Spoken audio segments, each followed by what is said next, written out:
பாரதிய ஜனதா கட்சியினுடைய தமிழ்நாடு தலைவர் கே அண்ணாமலை நேற்று மாலை பத்திரிகையாளர்களை சந்தித்தார். தேர்தலுக்கு பிந்தைய முதல் சந்திப்போது இந்த சந்திப்பின் போது அவர் தமிழகத்திலே பாஜக ஒரு இடம் கூட வெல்லவில்லை என்பதிலே தனக்கு வருத்தம்தான் என்றாலும் உறுதியாக கட்சியினுடைய வாக்கு சதவீதம் பெரிய அளவிலே வளர்ந்திருக்கிறது என்றும் இதன் மூலமாக ஹிந்துத்துவா பாலிடிக்ஸ் என்று சொல்லாடல் கொண்ட அந்த அரசியலுக்கு இங்கே மக்கள் ஆதரவு இல்லை என்று சொல்லிவிட முடியாது சொல்லியிருக்கிறார்.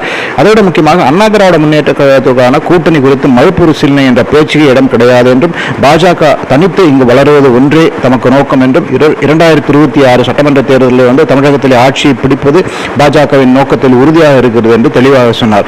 இதன் மூலமாக அதிமுகவுடனான கூட்டணி தொடருமா இல்லையா என்ற கேள்விக்கு இனி டெல்லியிலேயே முடிவெடுக்கப்படும் என்று தெரிகிறது. அண்ணா திராவிட முன்னேற்ற கழகம் பாராளுமன்ற தேர்தலில் பெரும் சரிவை சந்தித்திருப்பது எல்லோரும் அறிந்ததே. பொறுத்திருந்து பார்க்க வேண்டும் தமிழக அரசியல் எப்படி மாறுகிறது என்று. மிக்க நன்றி.